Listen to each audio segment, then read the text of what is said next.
the heart of this nation, under skies so blue, there's a spirit that's stirring, values strong and true.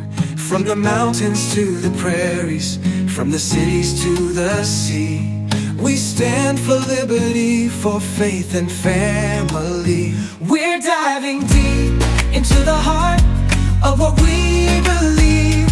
What if the most dangerous threat to your bank account, your peace of mind, and your identity isn't a hacker guessing your password in a dark room? Right. Or, some complex malware link. Exactly. What if it's not a cartoonish email from a fictional prince demanding a suitcase of gift cards? Which is what we all think of, right? Yeah, that's the cliche. But what if the biggest threat to you right now is a stranger trying to translate a love poem to you at 3 a.m? Oh, man. That is such a vivid image, and it's terrifying because it's real. It is. Today, we are looking at a scam that doesn't use computer viruses. It uses your own empathy against you. It's a complete paradigm shift when you look at fraud through that lens, because we expect deception to be loud. We expect it to be urgent. Like someone screaming over the phone that the IRS is coming to arrest you. Exactly. Built on panic or greed. But modern emotional fraud operates at a completely different climate. It operates in the quiet, mundane moments of your day. And that is exactly what makes it so terrifying. So welcome to the Deep Dive. You, the listener, you are our third mind in the room today. Glad to have you here. We are going to completely deconstruct the exact anatomy of an emotional fraud, piece by piece. Our grounding source material today is an exhaustive, just incredibly raw and meticulously documented breakdown of a modern romance scam. Yeah, it's a tough read, but an important one. The book is called WhatsApp Lies, A True Story of Romance Fraud, Deception, and Escape by Samuel Carter. It's a fascinating, deeply uncomfortable text. What Carter has done is essentially provide a psychological autopsy of a relationship. A psychological autopsy, I like that. Yeah, between an American victim who remains anonymous to protect his privacy, of course, and a manipulator claiming to be a young woman from the Dominican Republic. And our mission in this deep dive is not just to gawk at a train wreck. We aren't here to look at simply what happened, but to map out how the human mind is systematically hijacked. Because that is the real mystery. Right. We read these stories and think, well, I would never fall for that. I'm too logical. Everyone thinks that. Everyone. But we want to understand how scammers bypass those logical defenses. And here is the truly insidious part.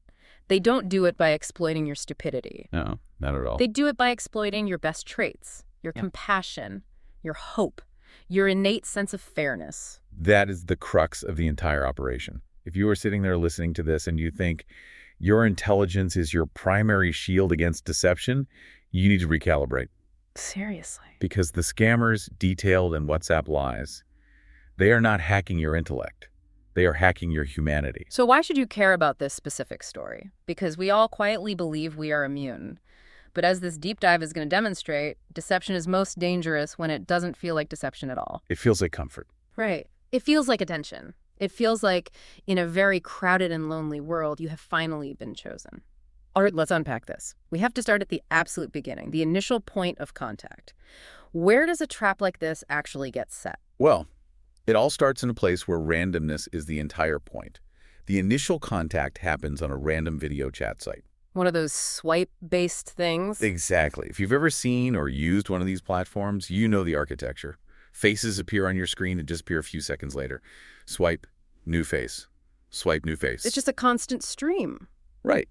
Some people are looking for a quick chat, some are just bored and looking for a distraction. But scammers know that these transient digital spaces are the perfect hunting grounds. Because of the rapid, low accountability nature of it, it's the ultimate numbers game. And I want to be clear about the victim in our source text here. He wasn't a child wandering onto the internet for the first time. No, he was a grown adult. Right. He knew the risks, he knew people lie online. But this encounter didn't start with a demand for money or anything overtly suspicious. Not at all. It started with intense flattery. It started with the feeling of being singled out in this massive sea of passing faces. What's fascinating here is the psychology of the atmosphere.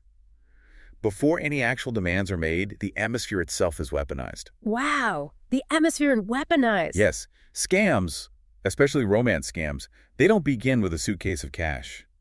They begin with warmth. The scammer in the text uses what Carter calls intense sweet talk to build an emotional environment. Just laying it on thick. Exactly. And it immediately begins to override the victim's initial fragmented suspicions.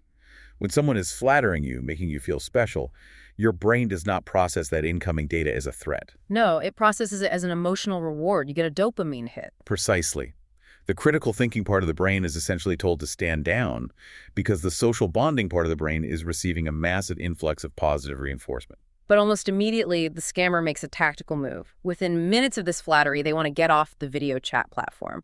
They push to move the conversation to WhatsApp. A huge red flag. Right. Now, I have to push back on this moment in the text. The original video chat site has a flashing neon warning sign on the screen. It explicitly tells users, do not move to another app. Scammers do this to avoid detection. Literally spelling it out. Yes, if there is a literal warning flashing in front of your eyes, why on earth would you agree to move? That is the million-dollar question, isn't it? To understand why, you have to look at the emotional current that has already been established in those first few minutes. The flattery. Right. The text points out that the victim did see the warning. He understood cognitively what it meant, but he also felt a spark of connection. At that moment, hope begins to reinterpret the threat. Hope reinterprets the threat. That's a really profound way to phrase it. The warning starts to feel pessimistic to the victim. It feels like an artificial obstacle placed in front of a promising serendipitous connection. They rationalize it. Exactly. The victim thinks, well, maybe the platform is just being overly broad to protect themselves legally.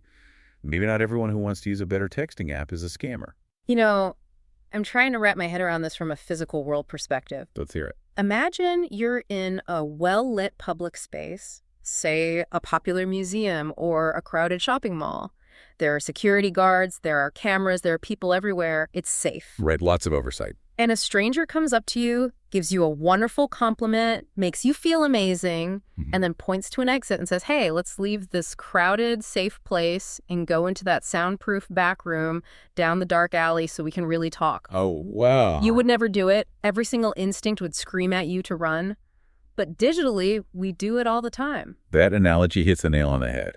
And we have to ask why the scammer wants to go to that digital back room. The move to WhatsApp is not just about the scammer's convenience. It's about proximity. Proximity. Yes. Moving to WhatsApp takes the interaction from a public, transient space, the museum in your analogy, and puts it directly into the victim's private pocket. It establishes a daily habit. It does more than that. It removes the oversight of the original platform. You are no longer navigating an app designed for meeting strangers. You are now communicating on an app designed for close friends and family. Ah, the context completely shifts. Exactly.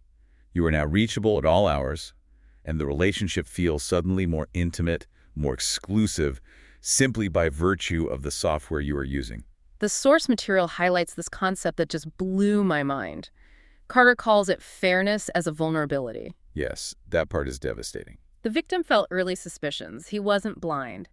But he wanted to be fair. He didn't want to rush to cynicism and ruin something that might actually be a real human connection. Manipulators rely heavily on the moral instincts of decent people.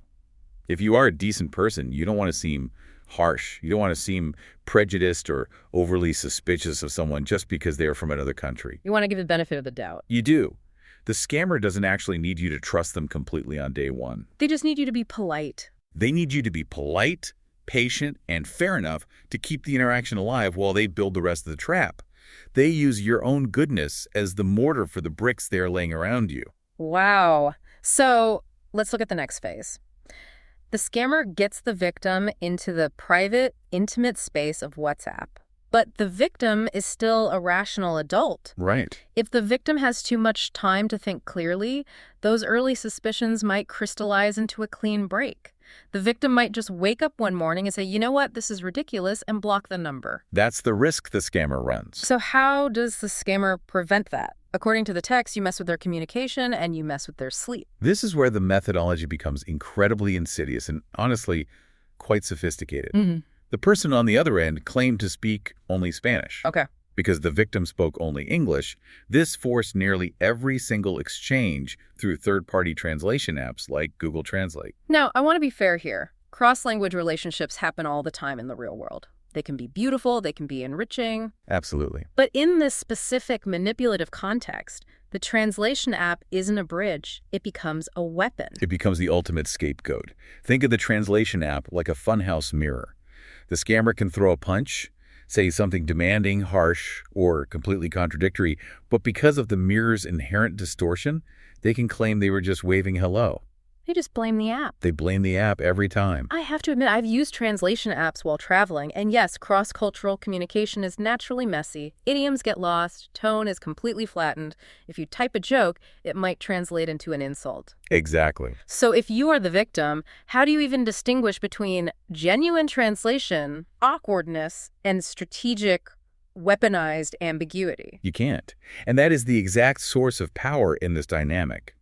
The book describes it as a permanent fog. A permanent fog. Right. If the scammer is caught in a lie, or if they suddenly demand something aggressively and the victim calls them out on it, the scammer immediately retreats behind the language barrier. Oh, my love, the translator messed up my words. I didn't mean it that way. You know my heart. So the victim is constantly left trying to decipher where the app's mistake ends and the manipulation begins. It creates a psychological dynamic where the victim can never fully trust the words on the screen, but they also can't definitively prove the malicious intent to themselves. They are trapped in a perpetual state of maybe. Maybe it sounded harsh because of the app. Maybe they didn't mean it that way. Maybe I'm being too sensitive. Exactly. If you're listening right now, imagine trying to argue with your partner when every single text takes 45 seconds to copy, paste, translate, read, formulate a response, translate back, and send. And the tone is completely stripped away. It's exhausting. It forces the victim to do all the emotional labor of interpreting the relationship. And we have to layer on the second weapon of confusion here. These translated conversations, these exhausting arguments over what was actually meant. They're happening late at night. The weaponization of fatigue. This section of the book is terrifying.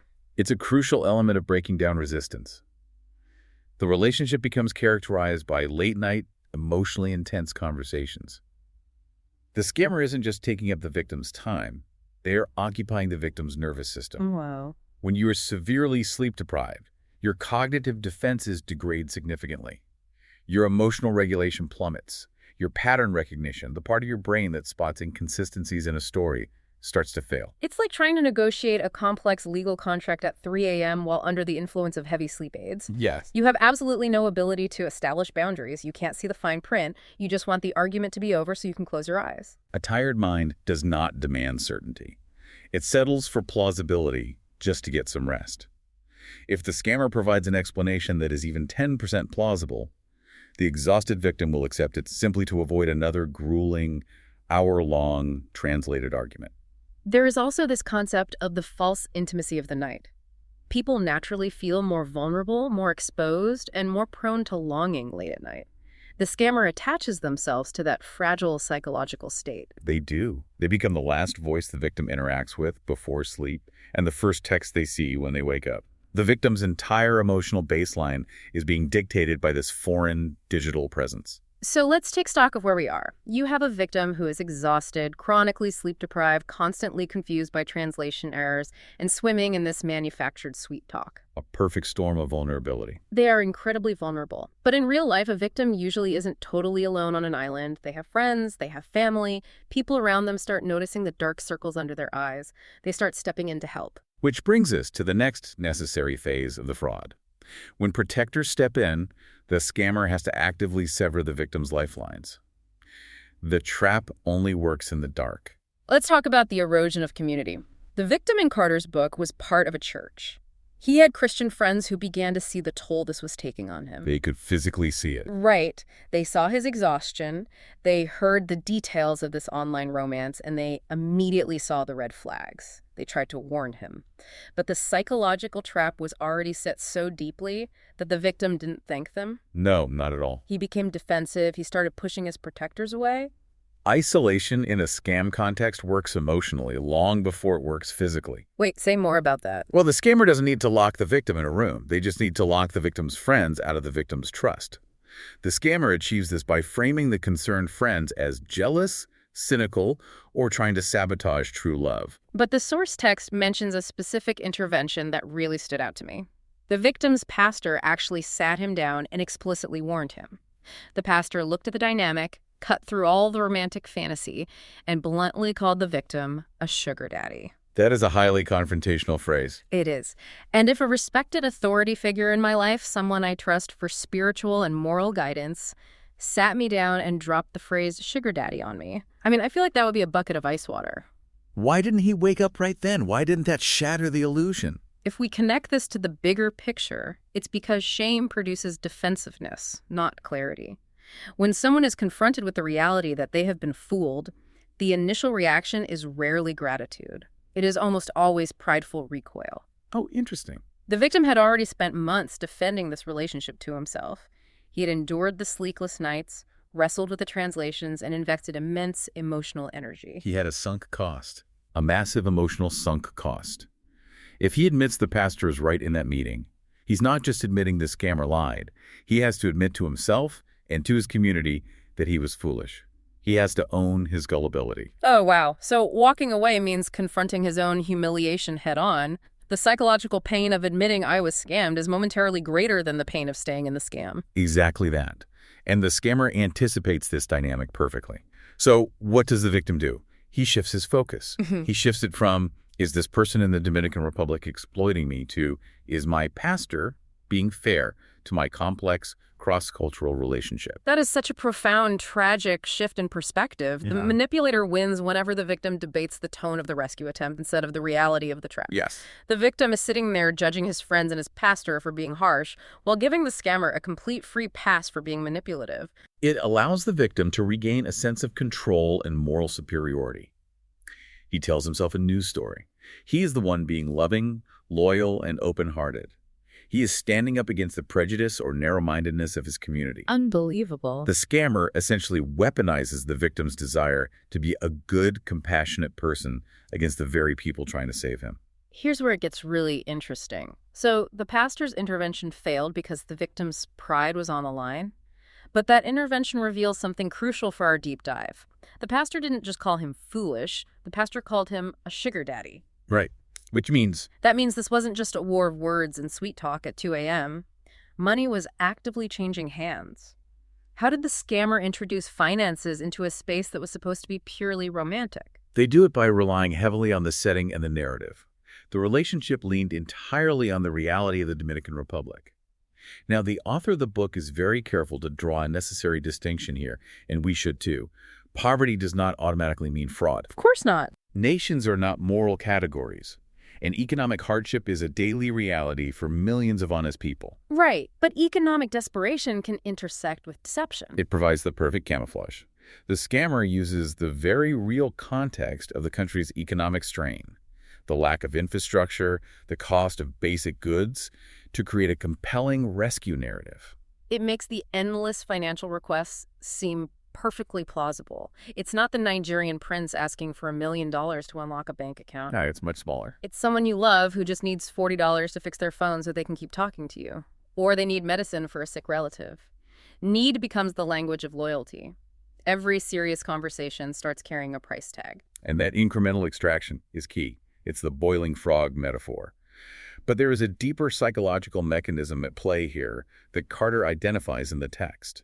He writes that fantasy functions as credit. I want to spend some time on that phrase. Fantasy functions as credit. What does that actually look like in the victim's brain? Think about it as an emotional accounting system. Why does the victim tolerate the financial drain? Because they are not living in the present reality of the extraction. Okay. They're enduring the present because they are living in an imagined future. They picture the reunion at the airport, the marriage, the happily ever after, where all these current struggles are just a bump in the road. So they're weighing the $500 they send today against the emotional ROI of a future marriage. Precisely. They believe that once they cross this current hurdle, once the sick relative is better, once the internet bill is paid, the financial drain will stop and the pure romance will begin. The fantasy of the future pays the debt of the present manipulation. It's like, imagine a subscription service that you forgot to cancel. Okay, yeah. But instead of automatically charging your credit card, it charges your sense of empathy and your moral responsibility every single month. And refusing to pay doesn't just feel like saving money. It feels like emotional abandonment. That's a powerful way to put it. It feels like you are actively choosing to let someone you love suffer. That is the exact psychological trap. The financial requests become normalized as acts of love. And because the victim has already pushed away their friends and their pastor, there is no one left to provide an objective reality check. They're all alone with the bill. The scammer has successfully intertwined affection with financial availability. If you love me, you will help me. If you don't help me, you must not love me. But logically, an online fantasy that requires constant funding has to simulate some kind of progress, right? You can't just text each other and send money forever. The victim is going to want to close the distance. Eventually, yes. The easiest way to simulate progress in an online relationship is to plan a real-life meeting. But for a scammer, real-life logistics are a massive threat. They are the ultimate threat. Real-life logistics bring the carefully constructed digital fantasy crashing into physical reality. And this brings us to the turning point of the entire saga: logistics, pushback, and the fake crisis. Right, the meeting. Plans are finally made for an in-person meeting. The victim is going to fly to the Dominican Republic. And the scammer initiates what the book calls the ticket trap. The ticket trap. Let's break this down. When I first read this section, my thought was that it was just a final, greedy grab for money. But it's actually a test of obedience, isn't it? You're touching on the right theme, but it's not just obedience. It's about extracting cash while meticulously removing verifiable reality. Let me explain how the trap works. Please do. The scammer pushes the victim to buy the plane ticket for the scammer to travel, or to fund the victim's own travel arrangements locally. But they insist the victim route the money through a friend of the scammer. Send the money to my friend's account, and they will buy the ticket for me. Exactly. From a psychological standpoint, this is a compliance loop. The scammer is testing whether the victim is still fully under control. By asking to route the money through an untraceable third party, the scammer is trying to extract a large sum of cash without the accountability of an actual verifiable flight record. Right, because if the money goes to the friend... The scammer can easily say the next day, "Oh no, my friend stole the money." The cash is gone, the ticket doesn't exist, and the scammer plays the victim again. But here is where the victim in our story actually shows some incredible agency. The fog lifts just enough, he resists the compliance loop, he says no to the friend arrangement, and he buys the plane ticket directly himself. He retains financial control of the logistics. Which is a massive disruption to the scammer's entire operational model. I bet. By buying the ticket directly, the victim broke the cycle of blind compliance. He forced the scammer's hand. The scammer can't just take the ticket money and make up an excuse about a thief. There's a real ticket with a real date for a real flight.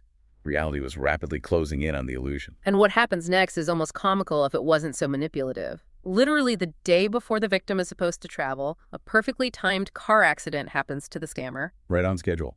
Complete with chaotic, untranslated Spanish audio messages, panic, and suddenly the trip is entirely ruined.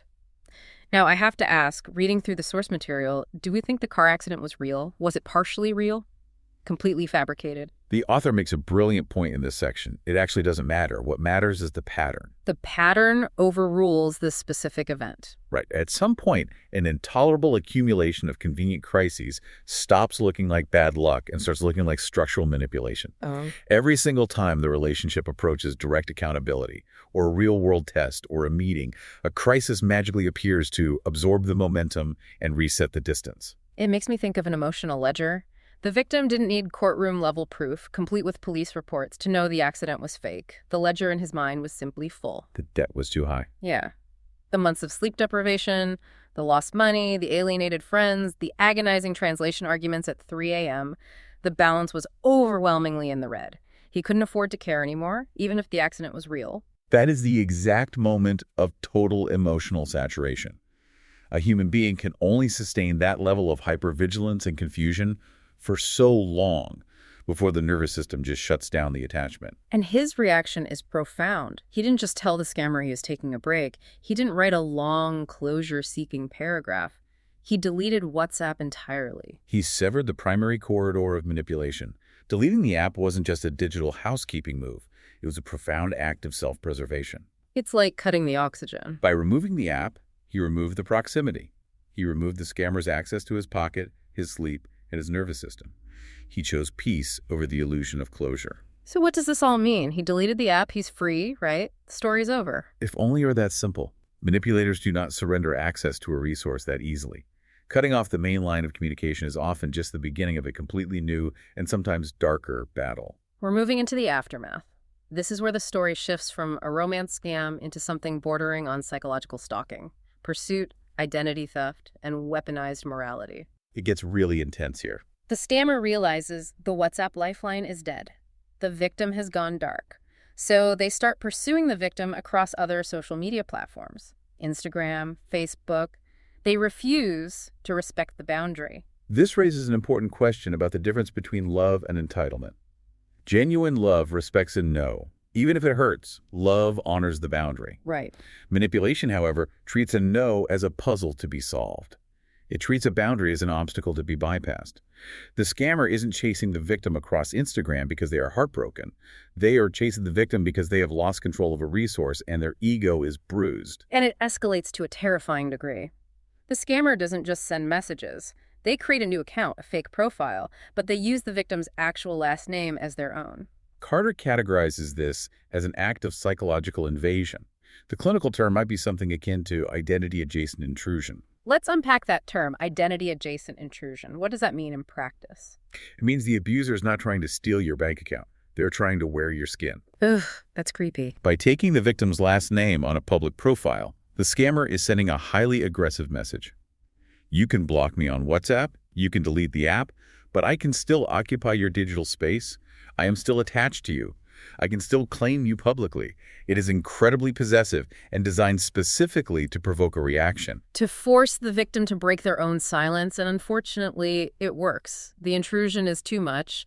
The victim explodes in an angry, heated confrontation on Instagram. He finally snaps. All that pent-up exhaustion, all the financial drain, all the betrayal and the violation of seeing his name used, it just comes pouring out in a barrage of angry messages. Which is an entirely human and understandable reaction to months of psychological torture. But look at how the scammer responds to this justified anger.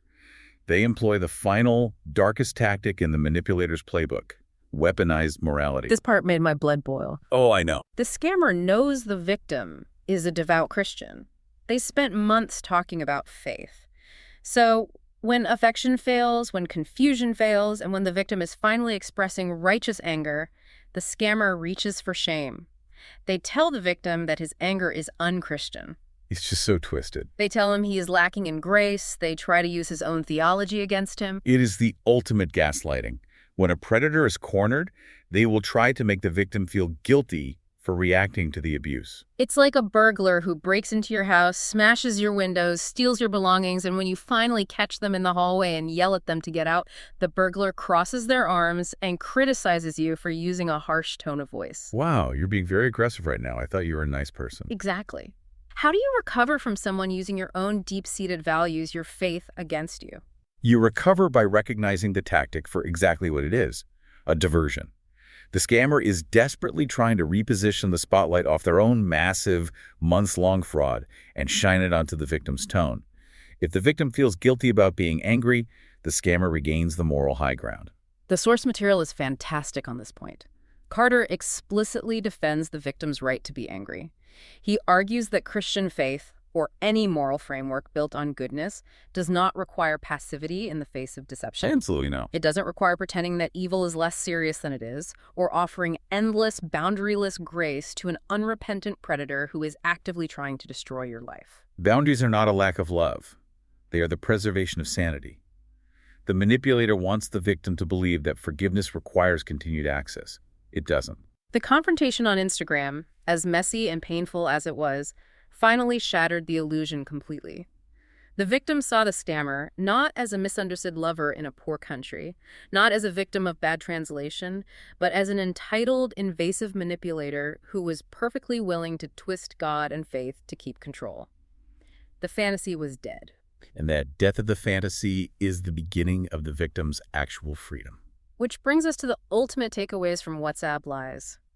We've traced the anatomy of this fraud from the very first flattering message on a transient video chat site. What a journey it's been. We've walked through the permanent fog of translation apps and the weaponization of sleep deprivation. We've seen how protectors are pushed away, how poverty is used as a narrative for financial extraction, the obedience test of the ticket trap, and finally, the invasive pursuit and weaponized morality of the aftermath. When we look at this entire sequence, we have to reflect on the true cost of emotional fraud. Because the money, as painful as it is to lose, is ultimately secondary. Right, the money can be earned back. The money is just numbers on a screen. The true cost was the assault on the victim's nervous system. It was the months of stolen sleep. It was the erosion of his ability to trust his own judgment. Yeah, the self-doubt. It was the spiritual confusion caused by the weaponized morality and the real-life friendships that were deeply strained because he was defending a ghost. The book lists 14 specific red flags that outline this entire anatomy. Moving off the platform too quickly. The language barrier acting as a shield for the scammer. The isolation from real-world friends. The convenient momentum-killing crises. It's a very clear playbook. If you are listening to this right now and you recognize these patterns, the exhaustion, the constant need to explain away bad behavior, the isolation in your own life or in the life of someone you love, remember this core truth from the deep dive. The people warning you are rarely standing between you and love. They are standing between you and loss. Deception is a structure. It's not just a single lie told once. It is an environment built around you, designed to make you too tired, too confused, and too emotionally invested to see the exit. We spend so much time building firewalls for our computers. We use complex passwords and two-factor authentication for our bank accounts. Right, we lock our doors. We install security systems and cameras for our physical houses. We protect our assets. But what is the firewall for your empathy? If your compassion is a blank check, if your desire to be fair outweighs your instinct for self-preservation, there will always be someone waiting in the digital shadows to cash it. It requires a profound shift in how we view our own virtues. Goodness without boundaries is just vulnerability. How do you remain an open-hearted, loving person in a completely connected digital world without allowing your best virtues to become your greatest vulnerabilities? It's a question we all have to answer for ourselves, something to mull over as you navigate your own digital spaces. Until next time, keep diving deep. Can